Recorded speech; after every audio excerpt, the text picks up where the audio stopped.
everybody. We are back again sooner than expected, which is a pleasant surprise. We never make schedule, so this is new to us. But here we are. And can we call it a comfortable win? Far from it. Like Bilbao, I don't think it was really comfortable. What did Farouk think? Man, I just had, I don't know, man, my heart in my mouth for the whole game, man. I was just like, okay, let it just finish. You can see when the goal was a scrappy goal, like it was a miscue from, Luka, and then Kareem was there just to, No, man. No. It was not a miscue. He intended that, I guess we will have to agree to disagree then. It was a very calculated finish, you say. He intended it to go to Benzema, It's like Modric. You expect him to do stuff like that. So brilliant play from Vinicius too. Like his link-up game has gone up like a couple of definitely. I agree to that. Yeah. Like I think Vinicius was very good last game, and especially on the right wing, he really left wing. He gave a game to Leque on the right back. I think he ran him haggard. He was like really. I don't think Leque could put up his right back was one of my favorite players growing up. Oscar Di Marcos. He had a tough time. Yeah, he came in the second half, right? Oh, did he come on in the second half though? Yeah, Oscar Di Marcos. My bad. I thought he was the one starting. Okay, no, I think Leque was the one starting. Leque. Okay. He got a yellow, and then I think Marcelino took him off at halftime. Yeah. And Di Marcos came on. Yeah. Apart from Vinicius, I thought Asensio was decent. Cruz had a good game, and about defense, I'm not going to talk right now because I'm really pissed off at them. Right? So many. We just go back if we don't. There's like my main gripe was that the only outlet is always Vinicius. Mm-hmm. That's a major problem, right? Like, how are we gonna, build out from the back? It's like I think the biggest issue is like everybody has figured out that all they need to do is press Casemiro, and that stops our build up in the tracks. Yeah. And Marcelino, like we expected him to play this way. He's like pressed high, and then they quickly dropped back if we ever got around them, and that's the classic Marcelino game. So I think Bilbao really did well. They coming into the game, they had one of the best defenses in La Liga. Like even though Inigo did not play, I think Unai Nunez he did a good job. Like he did a good job replacing stepping in place of him. So overall, I think they had a strategy and they stuck to it, and they really troubled us. They were very, very dangerous on the break too. Inaki was running people ragged, man. Like, if only he could finish. If Inaki could finish, he would be so good. Like he can't put away the chances. Actually, I think to most point, actually, that's the thing. Like Athletic Club has actually been good defensively in the league, but like they've only been able to convert the chances. I think actually that's the issue. Actually, they've always had. So even yesterday, you see like the chances they even didn't give us chances a lot, and they had some things to look at, but they could not, as you said, like as Williams could not take the chances and like make the wrong decision at the right time, stuff like that. But actually, there was something actually like Siblo from ESPN was saying at the end of the game. He was like, okay, now the point is that Madrid maybe not, it's not like at the European standard, like we're not the European level, but like when you come to like Spain, you see like who is better than Kareem Benzema? None. No. Okay, Modric is old. Who is better than Modric? None. Who is better than Kroos? None. Okay, and like who has an explosive winger like Vinicius currently? No one. And there is no better goalkeeper in the league. So like just this spine might just be good enough to win in La Liga, but like in Europe maybe not. So I feel like that's just what I feel. This might be just a part, and we would say like, okay, we might also like struggle, but eventually that how can I say, the individual brilliance or like just that level you're above every other team, like because like you go with Atletico and like Atletico is like, okay, you don't know, like, are these guys the old Simeone team, or like, are they trying to become more expansive? You don't know. And then you go to Barcelona and like, that's a whole different thing on its own. So You see, and then like Lopetegui at Sevilla already, like they're just pretenders, not contenders. So it just, you know, keeps like you're like, okay, maybe, yeah, it's just good enough, but just good enough, you know, like not good enough to, you know, get to the next level or stuff like that. But anyway, win is a win, man. I know, but like I wouldn't call. I would say the calls for, you know, Real Madrid are well equipped to win La Liga far-fetched. The league is not over at Christmas, right? Like there's still 7 months to go. But so actually, the point is this: like, if Real doesn't win, is we don't win because we shoot ourselves in the foot. Yeah. What I'm trying to say, like right now, like we're set up because the point is when you look at all the other teams, of course, obviously, like it's still just the first week of December, you know. So like obviously the league is not over. But like when you look at who because the truth is like no disrespect to the likes of Sociedad, you understand? We expect that they're gonna tail off. You know, no disrespect to Sevilla. Also, we expect that in the last 5 game weeks, also Sevilla will be okay, realistically understanding that they can win the title as well. So it leaves like, you know, the regular contenders, Atletico and Barca, you know, and considering the current situation, you feel like okay, like Real should just do enough, you know, to get over the line this time around. Yeah, I agree with what Farouk said. Like with this team, I think we know that this team is good enough to challenge for La Liga. Like realistically speaking, our rivals are Atletico, and while with Sevilla, we don't really know what we are going to get. But for me, I respect them enough to know that going into the last few game weeks, you know, around game week 31, 32, they'll still be there. So I think these 3 teams will be the main challengers towards the end of the season. And Barcelona is like, I think they're out of this for the season. And yeah, so La Real, like Sociedad, I don't really give them a shot because I thought like even before when they were doing well, I was under the impression that they are not going to be challengers come the last few game weeks. And I think just like last season, they're again struggling. Like, you know, I think around game week 12 or game week 13 last season, they started dropping off. And again, this season as well, it's the same thing with them. But I think getting back to the Bilbao game, Suned, I think you made a really good point about Iñaki Williams. Like, I think he was running the channels. He was exploiting spaces that defenders were leaving in between, especially Lucas and Militao. But I think Militao defended well against him in one-on-one situations because there were a couple of chances that Iñaki could have exploited. Yeah, but I think Militao did well over there. But aerially, you know, the same thing we mentioned in the last pod, like they exploited us, especially in set pieces with Ike Muniain's deliveries and stuff. And yeah, so before you go past it, Lucas, the early Christmas present, guys. Yeah, the man he ended the stripes, man, like with the last stitch block, you know. Yeah. I remember. It was, but like the block was good, man. The block was good. That was good. Like, where is Nodo? I want Nodo on like right now. Like he was so much, you know. Now he's gone into hiding since, you know, like he can't shit on Jovic anymore. Hazard is out of the team and whatnot. So yeah, big ups to Lucas, man. Like he always puts up a performance. He's a solid 7 most of the time, and it's all that you can ask for from squad players. You know, like yeah, definitely. They should be lucky enough to have him. Yeah, I think the Lucas tackle was really good, and I think it certainly saved 3 points, for like 2 points. Maybe it would have been draw, or maybe Bilbao, you know, score another after that.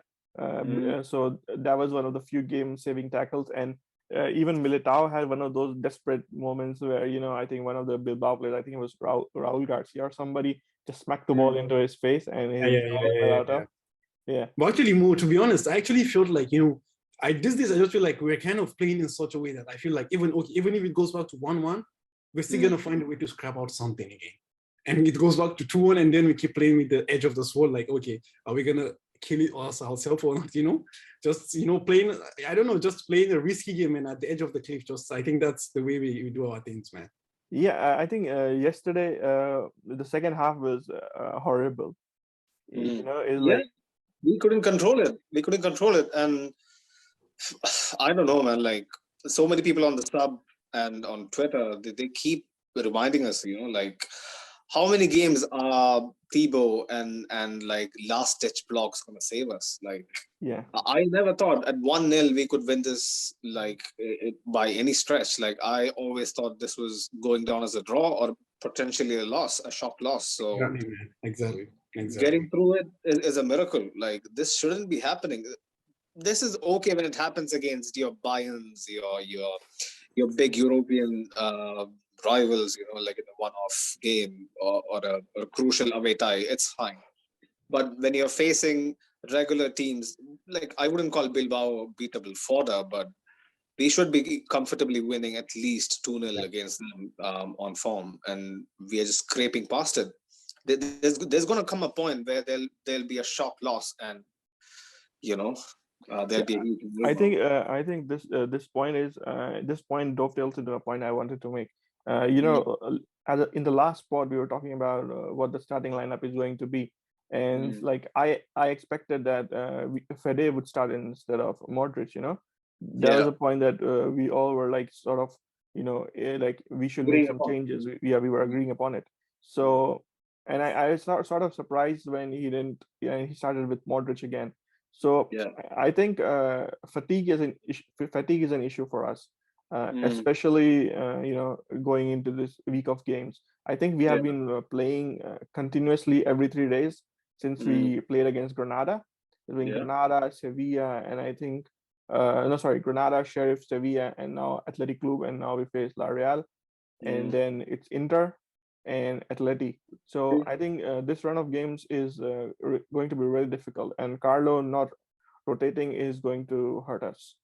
Actually, let me really point something out again. So let me just go back to yesterday because I watched the game on ESPN. So like after the game, like actually CD was making analysis, and actually like it made me think differently. Like what he said was like there's something he feels that the reason why Carlo is playing the same team always is that from now till I think till the end of December, I think, or the first week of January, we play Athletic Club again. We play Atletico Madrid. We play Inter. We play Sociedad. So he said like he feels like Carlo wants to get through this with his best players possible, and then after then, okay, let the hounds loose. Camavinga, Valverde, Nacho, and the likes of them. So actually, it made a bit of sense to me, like because the point is that you want to get through this as strong as possible. Because the point is, most likely, if you can get through this place and still maintain the 3-4 point cushion, like you're set to go, I guess, for the rest of the season. But then I just feel like the issue now becomes, because the truth is like Modric is like 36, 37. Like this guy is gonna, get one way. I don't know, one way or another, like fatigue is gonna just set in and. Before the game, I was reading an article and there was an interview with one of the former Madrid trainers. Like, there's this guy, he used to train Madrid like a few years ago. And he was saying like, okay, 3 days are enough to recover psychologically and even at a metabolic level, your body recovers. But when it comes to your muscles, they need at least 5 days to recover. And we have to keep in mind that most of our key players, like they're older, so they need more time to recover. And if we are going to push them into playing every 3 days, especially in ties that matter, come the end of the season, because although we are playing Athletic Club and La Real and Atleti right now, but this is going to have an effect come end of the season, because this is going to ultimately this is going to have an effect on the points table. So if we do not manage game time, we are going to see what happened yesterday against Athletic Club. In the second half, our midfield had no effect. Our players were lethargic. Like, you could see they wanted to try, but the issue is like when you're tired, you like maybe when you're fresh, you take 100 steps, but when you're tired, you give up at 98 or 99, and that one step makes a difference. So I thought like that showed in yesterday's game in the second half, because our players, by the time they could press and reach the opponent had already passed the ball. So it's like it gave Bilbao a lot of options to pass into and to create and to control the midfield and control the game. And while our players, they were stuck defending, and defending like sort of takes a lot out of you. So like end of the game, we were like really struggling. And I was hoping Carlo would make his substitutions a bit earlier, maybe pick off Modric around the like 55th or 60th minute, because Modric towards the end was really struggling. If you guys remember, he even gave away the ball away around the Bilbao box, and it almost resulted in a counterattack. He does it when he's fatigued. Like you can't at his age. Like unlike Cruz, Modric is not the guy. Like obviously he can ping a ball or two, but he's not the guy to just lay back and spray passes. Yeah, Modric is the one who just creates space for himself and his teammates by pure dribbling and finding like a third man. So once he gets tired, his brain, I don't think it can think as well I agree that his effectiveness goes down, and I also want to make the point that while Cruz has retired from international football, Modric has not. So he's even playing in the international breaks, while Cruz is relatively fresher because he's not going on international duty. So I think that shows when Modric is playing, especially yesterday. So I think Carlo should have taken him off around 55th or 60th minute. And the thing is, man, like the thing that frustrates me the most, it's basically how Carlo is like, you know what, like I wouldn't make rotations for rotation's sake. But you should also, like, we all focus too much on the point that, like KCM needs rest, they're old head, they'll be fatigued, they'll cost us, their tiredness will cost us eventually and whatnot. We should also focus on how the others, the side cast, they need game time. When Fede and Camavinga comes on as substitutes, like I don't think our main players, they actually know what they're going to do. Obviously, they would have seen them in training. They would have been training together and whatnot. Yeah. But in the heat of the moment, right in the middle of a game, when the trust is not there. When you're being pressed like mad dogs, you don't know what he's going to do. And for a fact that Valverde and Camavinga are not like, they can be classed as ball carriers in pure athleticism, but they are not exactly as calm as your Cruz or Modric on the ball. So they're going to pass it quicker. They're going to be more direct. They're going to take fewer touches. So the team has a shock, like something like a jolt. Like, oh my God. So Cruz and Modric are not there, and now we don't know what to do. Yeah. So this shouldn't happen, man. Like, especially going into the later stages of the knockout rounds in the Champions League, we'll need these young boys to step up big time. And when they are called upon due to, like, God forbid, I don't know, maybe injury, suspension, or anything, these guys should be made more comfortable playing with each other, knowing what he's going to do before they think. So it's high time. I think, Suned, to the point that you're making, I think when you're playing with somebody for like years and years, there's sort of automatisms that you develop. You know where that person is going to make a run, and you know how that person is going to handle the pressure. So where you need to move to give them an outlet. With like, I think especially with Camavinga, the rest of the players have not played that much, so they are not really not that very comfortable with them and with him. And then Fede, okay, to a certain extent, the team has been playing with him and they recognize his movements and everything. But I think the issue with Fede is like there's always the start and stop. Like he was great before the pandemic-induced lockdown, but when we came back from the lockdown, Modric started playing and Fede's game time went down. And even last season, Fede would only come on as a substitute, and then there were injuries, so he wouldn't play then. And when he came back from injury, he was playing out at the right back position. Sometimes he's being played as right winger. So there's a lack of continuity. And even like this season, I think this season we especially need to give Fede game time, because although I think the club is planning to offer Modric an extension, I don't think we should be depending on Modric next season. I think like Valverde should be slowly brought into the starting lineup, and I think instead of Cruz, Casemiro, Modric, we should be starting with Cruz, Casemiro, and Fede. You guys heard it here. Bernardo Silva is gonna come and replace Luka Modric. So you're living in cuckoo land, Farouk. Cuckoo land, mate. Cuckooland. To be honest, like I respect Bernardo Silva, like as the day passes. Like the guy wanted to leave, but you can see the performances he still puts in. Like the guy is like a mad dog. I mean this in a very good way. Like he's creative, he's a hard worker. Like really, to be honest, I don't know, man. Like that man is just he's one hell of a player, man. To really only doubt I have with Bernardo Silva's ability, he's fantastic technically, and he can pick a pass like on his day better than most players in the world. But only thing I doubt is his age, and he is on the wrong end of 20, and he is all about energy, and I don't know how long he can. And also the other thing is, you guys got to notice, the only reason these rumors about him being dissatisfied at City and he wants to leave and whatnot is only because of his hatred for the weather. If you guys know, Manchester it has very shitty weather. Like it's always raining, it's always wet. Are you sure you're not Di Maria's wife or something? No. Fuck that. Anyway, so I just know it because I watch like the Big Six. They talk about this a lot. So he is actually a guy who prefers the summer a lot. So he wants to be somewhere tropical, maybe Spain, or that's his personal desire, not his lack of commitment towards City.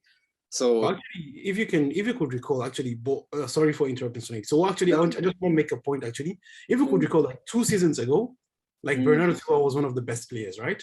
I'm just trying to repeat to Sonic's points about energy. So I feel like last season he had a burnout. If you guys could recall, like last season he was like barely playing, and when he even played, like he was a shadow of himself. And like this season now he's a bit re-energized, and again he has he's full of that energy again. So actually, I was just trying to relate to actually Sunaid's point, and also like it wasn't a rumor. If I'm not mistaken, like Guardiola himself said this. Laporte and what's he called, and Bernardo Silva as they asked to leave, but like they're okay because they're contracted to City, and obviously City's on pushover as well. So like no one could actually stump the money up to get them. Yeah. Just to add to the points that both of you were making, I think in addition to whether Bernardo's another issue with City was like lack of playing time, because I think last season he did not get enough of it. And I think while burnout is probably an issue, another issue that we have to keep in mind is like some of these players, they need to play a run of games to get into form. Like Luka Modric, if you start like if you bench him for a couple of games and then bring him on, he needs some time to get going. So it's like probably I don't watch Bernardo Silva much, so I'm not in a position to judge him. And let's not even talk about that, because it's a non-point, because I don't think City are gonna let him leave. They're gonna renew his contract and boom. In the summer, I think they were willing to let him leave for like 60 million, but nobody had that money. 60 million is a very steep price. Nah, like I would suggest we shouldn't get him for 60 million. Nah, man, considering the market, man, it's a very good price, to be honest. But anyways, guys, without further ado, let's just move to the Sociedad review, and we can discuss this. How are we doing on time, though? Yeah, it's I think 26 minutes now. All right, let's just wrap up with our final thoughts on Bilbao, because we don't want it to be like. Yeah, so like a few final points.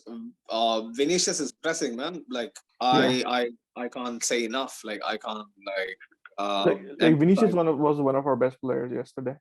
Yeah. Vinicius for Ballon d'Or, guys. You heard it here first. Who is Kareem? Who is Kareem? Vinicius for Ballon d'Or, guys. Yeah. I mean, I as much as I love Benzema, I think Vinicius has been the difference maker. Like at certain points when we are down. Yeah. Actually, the point is this. I get your point. What I actually feel is that in opposite to that, it's like, how can I say it? Like when you're so like dependent on one single factor, and then all of a sudden you have a second option, then all of a sudden like, that second option now becomes like the game changes entirely. Exactly. So it just becomes like, wow, then this is a huge surprise. Like it's a different outlet for you guys, man. Yeah. We need to find more like Vinicius. Yeah. Now the only Asensio plays on the right, and he's a non-factor. Like people don't take him seriously because they all know he's gonna cut into his left and try a shot or maybe like square it out. He's not gonna like like break the lines and like get it behind or whatnot, because he don't have the pace. So we need to find another X factor like your Benzema and Vinicius to stand a chance against proper opposition. Like Yeah, yesterday, Mbappe is going to come there, right? yeah, So, then that's a different scenario. But as of now, as of this season, if four people are well equipped to counter Vinicius, we are in for trouble. So Yeah. I think just to add, just to come to Asensio's defense. First of all, I think we should not underrate the fact that the abilities that he brings on the defensive end of the game. He's the first person to press. Yeah, He leads definitely. our counter press. And the second thing is lately, I think Asensio has been growing in confidence. And if you remember yesterday, he took the shot that led to the goal with his right foot, yeah, and you rarely see Asensio do that. So Yeah. I think his confidence is growing. Ancelotti has given him the freedom to occupy spaces that he loves to occupy, the spaces that he can play better at. So I think Asensio has been okay, he's not Benzema, he's not Vinicius, he's not even at the level of Cruz or Modric, but I think Asensio has been a factor for us winning, 7 games on the trot. Yeah, I think it's 7 yeah. games on the trot. Yeah, so I think he has been a factor for us. I wouldn't completely disregard him. No, man. Like I've told this many times on the pod. I've been a huge fan of Asensio for over the years, but Yeah. Pressing and work rate isn't exactly something you should praise, because when you step on the pitch, when you wear the white shirt, that's the least you should be doing. And he does it. He does it to a good extent. He helps the team out. I get all that, but he should work on his end product.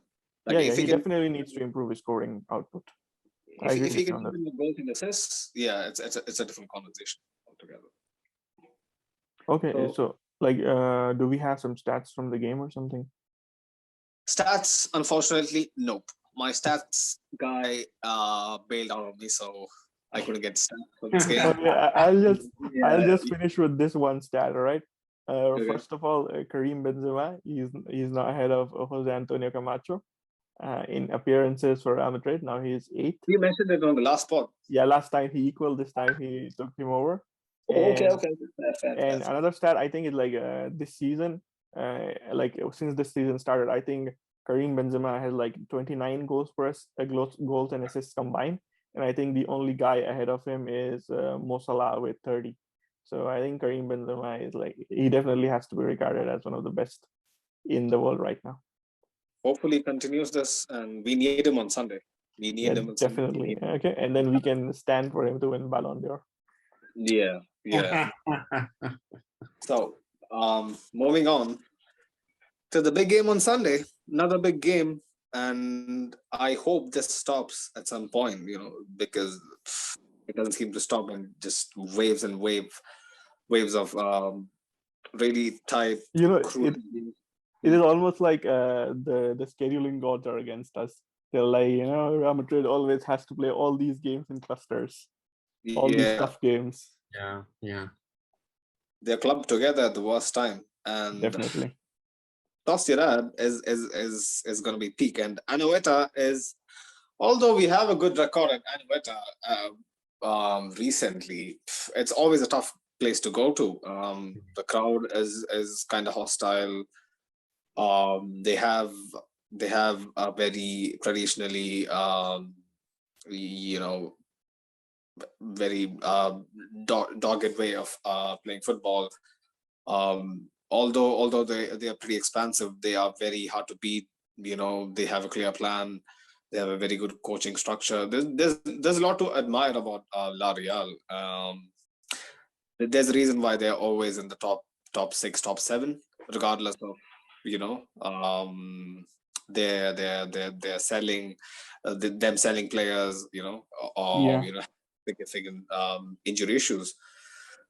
Yeah, I think ever since Alguacil took over, I don't remember who the last manager before Alguacil was. I think maybe I remember once upon a time they had David Moyes managing them, or but I think ever since Alguacil has become their permanent manager, La Real, they have Like before that, they were sort of struggling in the mid-table obscurity. But ever since Alguacil has taken them over, they're challenging for European spots, you know. And last season they did well. They challenged for a title in the initial few game weeks, as it's tradition. And like even this season, they have challenged like for 12 or 13 weeks. But come the end of the season, I suspect that they will be challenging for the a Europa League or a Champions League spot. Definitely. So they're always a side we should be wary of. You know, the only plus side to us facing them now is that in the last 5 games they have just 2 wins, and that's mad how they started off the season. It's they lost against Monaco, they lost against Espanyol. They won the last game against I can't even pronounce the name. I think it was Copa del Rey, yeah. Copa del Rey, It's Copa del Rey, yeah. Panaderia Pulido. I'm not Spanish, so bear with my lesson. But yeah, they won 4-0. But before that, they had a 0-0 draw with Valencia. They won against Osasuna 2-0. Yeah, it's kind of iffy their form, but they do have plenty of firepower to hurt us. Like Isak, I'm a huge fan. Fan of Isak. Actually, was it in 2017 or was it in 2016? The Isak masterpiece in the Copa. I think it was 2018. No, I think okay. I don't exactly. Should be 16 or 17, man, not 18. I think, right? Not 18. No, was it when we had Zidane? Yeah, we had Zidane then. Like, was it with Vinicius and Rodrigo? Yeah, it was a game with Vinicius, man. It was in the Copa del Rey. I think it was in the quarterfinals. I think it was 1920. Oh, really? That much recent? Yeah. Wow. Because back in the day, Isak wasn't here, bro.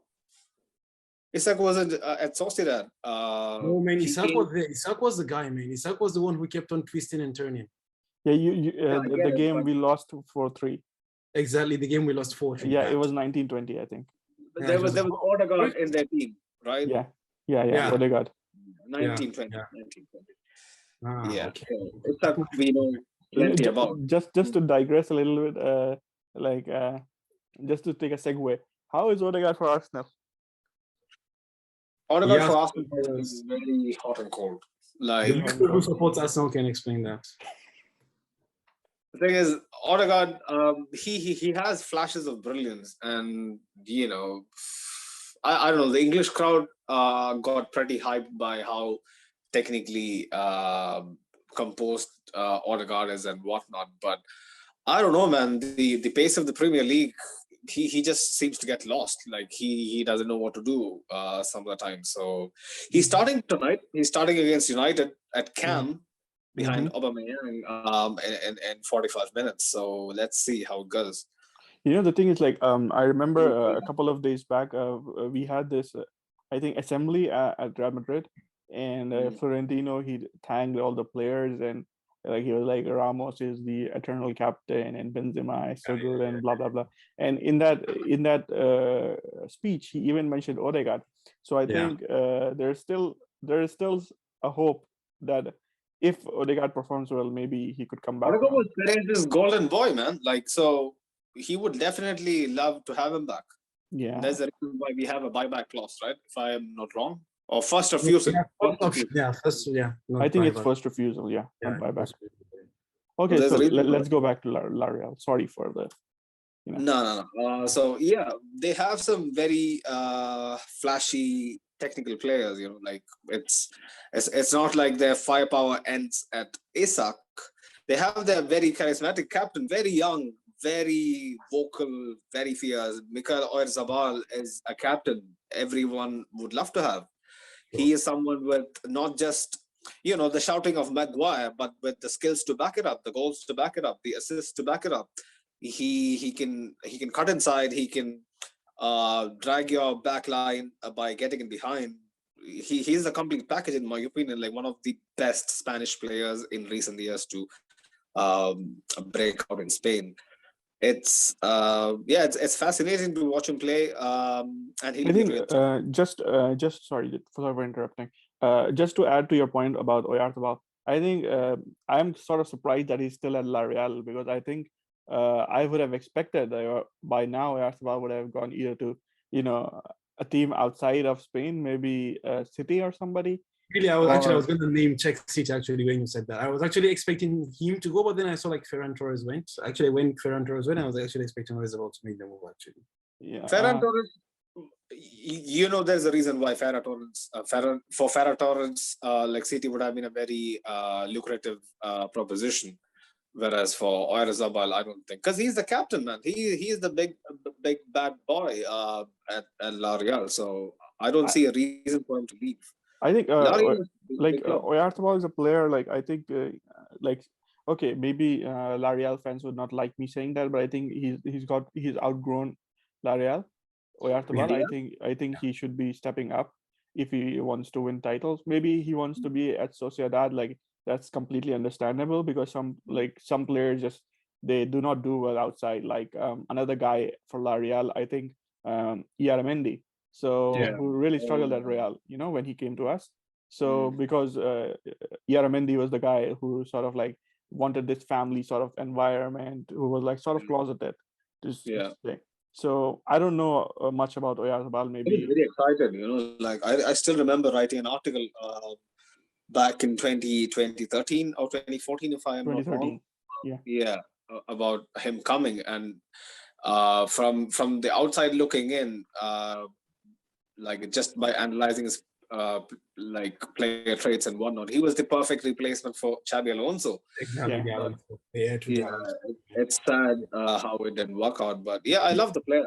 There's definitely a player in Iyaramendi for sure. Yeah, I'm actually surprised that he's not their captain. I thought he was their captain.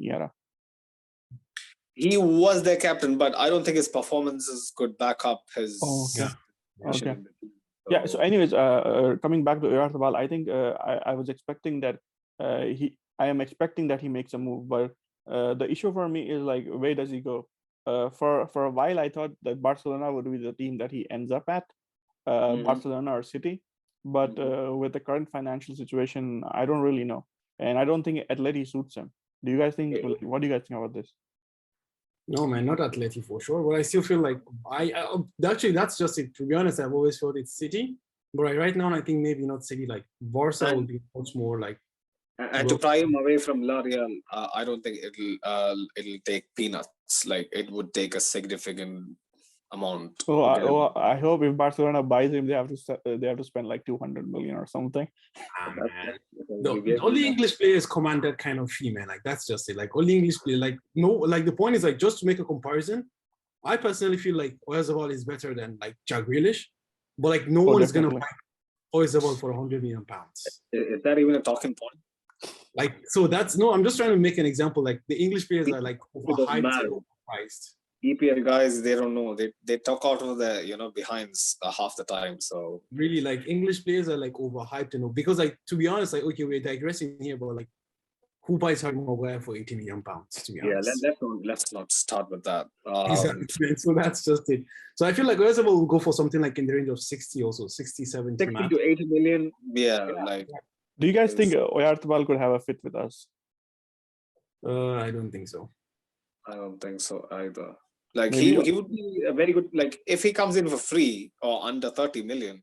I would maybe on the right. Actually, what I don't know. I just feel like for our team, like they're players who are like they seem like they're system players, like they play a certain way of playing, And like for our team, like we actually don't have any philosophy. We just have players and like coaches just play with what we have at that point in time. And I feel like someone like Oyarzabal might seem, I don't know, okay, but if he seems like he's a system player, like he's someone who plays with a certain. I think that's why actually he plays well for Spain as well. I feel like he plays in a certain system and he thrives in the system, like the Guardiola system, maybe the Barcelona with Xavi system. That makes you more than. Which I think Bayern should be an option for him. Bayern is a good shout. Because he's not your typical flashy winger. He wouldn't get you upon your feet with fancy nutmegs and rainbow flicks. He is pretty direct, very direct. And he has good movement. And actually, he's a very hard worker. I mean, he's a very good hard worker. Like he works hard, he presses. He does his defensive duties as well. And these are things that are very important in modern day football. And I Although think don't like Bayern, it, like like, just to add to Farouk's point, I think Bayern are going to lose Kingsley Coman because I think he wants a lot of money and they don't want to give it to him. actually, So, the point is that, to be honest, like both Koeman and Sani, like, okay, Sani has been better this season, but like both Koeman and Sani, I just feel like, they're not up to it, man. Like they're just hot and cold, And Sani last season was pure trash, actually. So maybe But Bayern Sane might. has been stepping up this season, right? Yes. Yeah. Sani has been good this season, actually. But still, man, I just feel maybe they like, might want to. I haven't watched Bayern much, but isn't Sane like playing a little bit centrally this season? Central Yeah. this season. Yeah. Okay. I don't watch Bundesliga much, but I've heard that he's playing. Actually, not a lot of Bundesliga as well. Just some highlights in here and there. So just Right. what happens. Right. So coming back to yeah. No. I was just coming back to Oyarzabal. No, go ahead. Sorry. Yeah. Actually, I was just saying let's move on for Oyarzabal and go. If you can recall in the previous episode, I was actually talking about the midfield. And you guys were telling about the Zubimendi guy. That I was saying the guy with the Z, man. Really, I am scared of these guys in midfield, man. Well, actually, I think David Silva is injured currently, if I'm not mistaken. With Zubimendi and with David Silva. David Silva injured? Oh. Yeah. Is he out of the game? Actually, I don't know if he's out of the game exactly, but like he was injured in the past. Because I read he is a doubt, but is he confirmed to be out? That's actually, I'm not sure actually if he's out for sure, but I know like he like because he was out of the last Copa game they played because he was injured. I don't know if he will recover. And what is the status of Mikel Merino? Exactly, Merino also was out of the last game, so I don't know. I'm not sure about Merino is a doubt, but maybe like we are still good 3 days away from kickoff. Exactly. So it's too early to confirm things. Actually, I think. Yeah, I mean, doubts actually. Like apart from Oyarzabal, I think Mikel Merino is another player that really scares me from La Real because I think he is one of the best Spanish midfielders coming up. Actually, and back to you guys' initial point, like some players just don't work away from home. Like Merino was in England at Newcastle. Yeah. And like it was just pure shit there, man.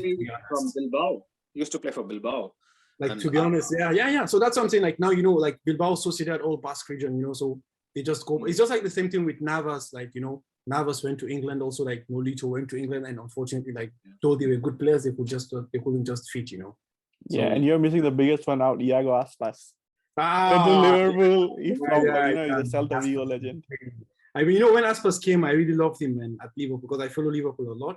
I really I wouldn't want him to succeed. He came post the Suarez thing.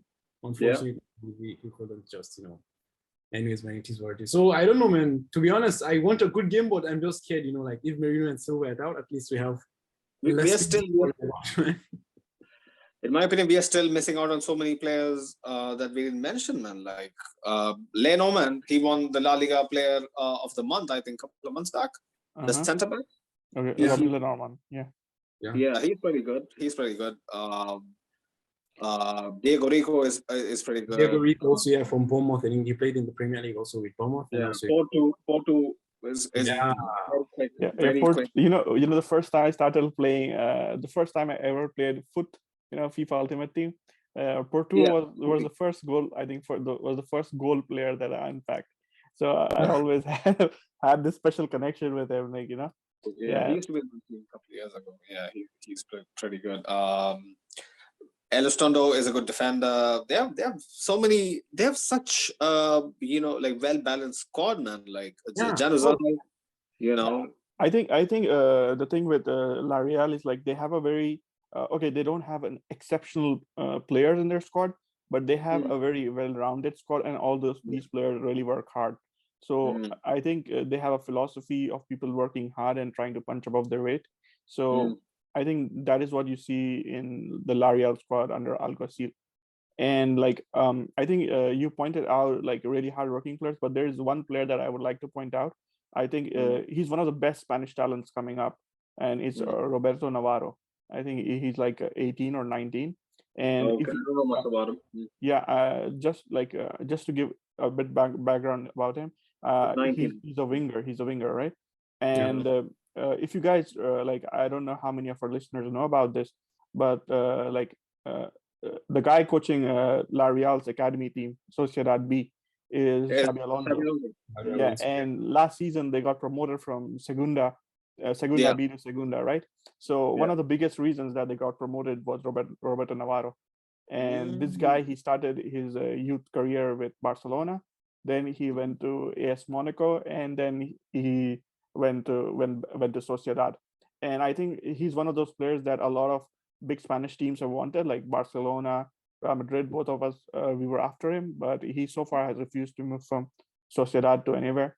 So I think he's one of those young guys you need to keep an eye on, because I think they're going to break out in the future years. Yeah. Also, yeah, that's a good shout. Like it further stresses our point that, you know, Sociedad, there's a reason they're third in the La Liga table, even though they have been blowing hot and cold as of late. There's a reason they're third. Also, another guy I want to point out, Gorosabel has been fantastic, but this guy, man, Alexander Solot, is a day. I don't think he would necessarily start on Sunday, but he would come off the bench and really hurt our defenders aerially, because this guy can bang in headers. You know, when you said Sorlot, that was the first thought that came into my mind, because he's such a good header of the ball. He's such a good player in the air, you know. And our defense literally collapsed against Bilbao. And I remember Solot. You know, like Solot was in Turkey. I think in 2020 or 2020. Yeah, I think 2019, 2020 he was in Turkey. Actually, he played for Trabzonspor, one of the four big clubs in Turkey. Actually, and he was like a big deal, man. He was actually the golden. He won the golden boot. I think he scored like 24, 25 odd goals. So like Solot was like a big name. And actually, yeah, to your point, like he was a very, very good, you know, aerial attacker. Like he banging goals from headers, man. I remember Solot, man, really. Like he was a nightmare when he was in Turkey, man. He was good, actually. Yeah, I think that's my point. Against Bilbao, we really struggled aerially. So, like, you know, a good coach like Alguacil, I'm sure, has noticed that. And in Sorlot, they have a real, like a battering ram to destroy our defense, to break it out. So I think he's going to be a danger for us. Okay, let me just back that up with a stat. So here's a stat here I can see. It says La Real have scored 4 of their last 6 goals from set pieces. Oh my God. You've seen us defending set pieces, right? It's almost like, I don't know if you have watched the opening of one of the very famous zombie movies, Dawn of the Dead. It starts with all these people, you know, trying to run away from zombies. That's exactly how our defense reacts when they see a ball coming, you know, whipped in. Last game, I don't know what happened. Balls were bouncing over our defenders. I'm dreaming that. It's not even funny anymore. Like, I used to laugh early in the season, but now, man, I don't know, because like how can you ever be like, how can Thibaut or any of the midfielders be any confident, you know, like how can even the attackers be confident to break out on the counter from an opposition corner if we can't trust our own defense really? Like it's mad. Yeah. Anyways, guys, I think let's just, you know, move on, because we're doing like 16 minutes now, so we can just just one last point before we move on. I think we made a point in the last pod that we are like one center back short to challenge in Europe, and I think last game just proved our point, you know. So like moving on, what do you guys think about our lineup? Like our lineup for the game against La Real? Actually, I think the same set of players, and then like swap Asensio for Rodrigo, and maybe, just maybe, Fede Valverde for Luka Modric. Yeah, I think, Farouk, I agree with you. I would also want Fede instead of Modric, but I think if I would probably still go with Asensio or Rodrigo, because like last game I didn't think Rodrigo brought anything exceptionally different to Asensio when he was playing. Maybe if he starts, he brings something different. But I think for now, Asensio has this rhythm of playing with the team. So I think he's doing well. So probably I wouldn't mess with that. And Asensio is still young, so he doesn't really need to be rotated.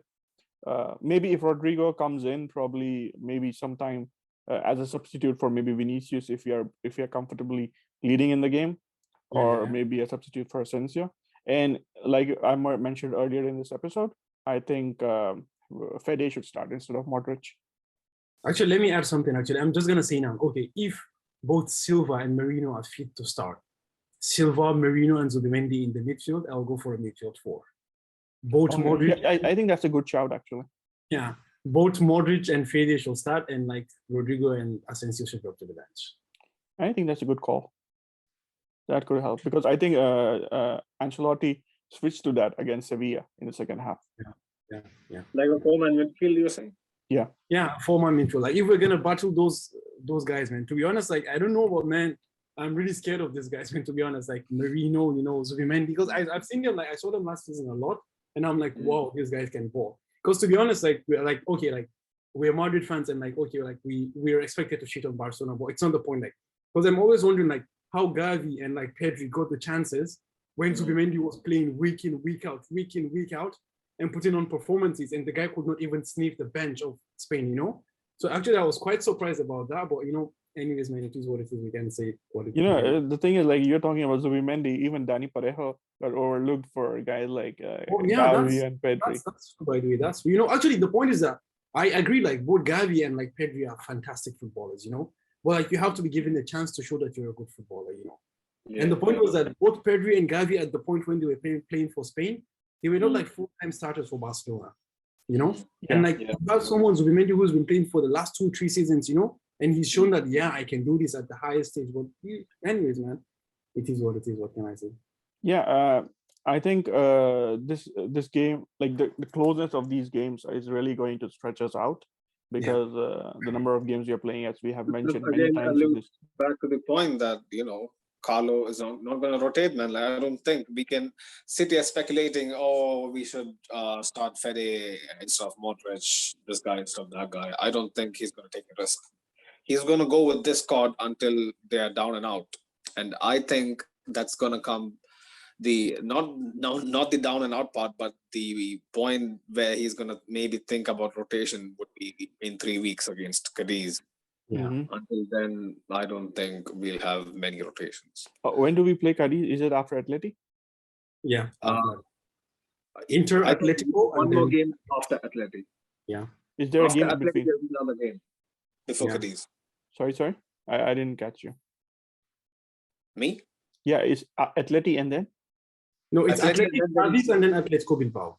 Oh, okay. I got it. Okay. Fair. So it's I think it's Cadiz after Atleti, like Farouk mentioned. Exactly. Yeah. And I think just to give you guys an update on how the team has, how the injured people are faring. So I think Ceballos and Gareth Bale are going to come back soon. Yeah. So I think that's going to bolster our squad for the upcoming games. Maybe Gareth Bale or Ceballos make it to the Atleti game or something. We have already seen what Gareth Bale is like this season. Towards the beginning, he was really committed, but I'm not sure what do you guys think? Would the recent spat between the Madrid fans and his agent have an effect on Bale and his performances? We spoke on this for like 20 minutes last episode, so I don't know what further we have to discuss about this because it's pretty. Short answer, no. I don't think so. Sure. You don't think so? Okay. And like looking ahead towards Ceballos, because I think he hasn't played for Real Madrid for 2 years now, right? Yeah. So and I think Suned, you probably have watched him with Arsenal. So how was his performance with Arsenal? There's definitely a player in him. Like Ceballos is on his day. Ceballos is very tenacious. He can pick a pass. He can like beat players 1-on-1. On his bad days, he can't put a foot right. If that makes sense. He constantly gives the balls away. There was this game, I think it was maybe in the FA Cup. I don't remember against who it was, but it was a very crucial game, either quarterfinal or semi or something. It was a goalkeeper clearance from the opposition, and he was on the halfway line defending the press. What he does is he just heads the ball backward, which effectively loses us the game. So I don't know, man. Ceballos needs to step up. I hope his timeout has given him time to regenerate and whatnot. So let's hope we have. Arteta was playing him in like a 2-man midfield, right? Yeah, in a pivot. So, for me personally. Oh yeah, go on more. Okay, for me personally, it's like I think Ceballos is a 3-man midfield. Yeah, I think he would do better in a 3-man midfield. But apart from that, I think Ceballos is the closest person we get who can replace Cruz, because Fede does not replace Cruz. Fede cannot do the job that Cruz does, and Camavinga I am not like completely sold on yet. So I think Ceballos is this guy who can keep the passes going and keep the midfield. Nowhere near. No, definitely he's not near Cruz. But what I'm saying is like if we have a guy who can do that job, like maybe against the smaller sides, like maybe Cadiz or so he could be a change option. That's what I'm saying. So, but again, I'm not sure where Ceballos will be come January, because there have been some rumors linking him with a move away from us. So, I guess that's it. So I guess that's it for today's return to Betis, maybe. A return to Betis. Yeah, I think that's probably what's on the cards. Yeah, so actually more you were saying players who are returning from injury. So let me ask you this. When is Hazard getting injured? Sorry, I didn't catch that. What was that? He's asking when is Hazard returning from injury, right? He was reporting on players returning from injury. So I'm asking, when is Hazard getting back injured? Is Hazard playing for us? That's the real question. I feel bad for Hazard. I feel personally attacked. You can feel bad, and probably after the pod you can order a McD so that you. Okay, guys, I think we can just move on and give our predictions, and we can call it a day for today. What do you guys think? Yeah, I think so. I think Sociedad is going to be a cagey game, like the previous few games have been. And because of the tiredness, I'm not entirely sure if we'll be able to pull off a victory. I'll go for a draw. And Oeta is gonna be mad. Yeah, I'm gonna be a tad more optimistic and go for another 1-0 to Real Madrid. I think maybe 2-1. Okay, if we win, it's probably gonna be a 2-1. Okay, then guys, I'm going all out. 2-0 victory, guys. One Vinicius, one Luka Modric. All right. Okay, I guess we can end the pod now. And thank you guys for joining us. Please subscribe to us. After that game, I guess. Hopefully with 3 points. No. Next episode, hopefully with 3 points in the bag, back from Anoeta. Yeah, definitely. Okay, guys. Hala Madrid. Hala Madrid. Please subscribe to us and like our videos.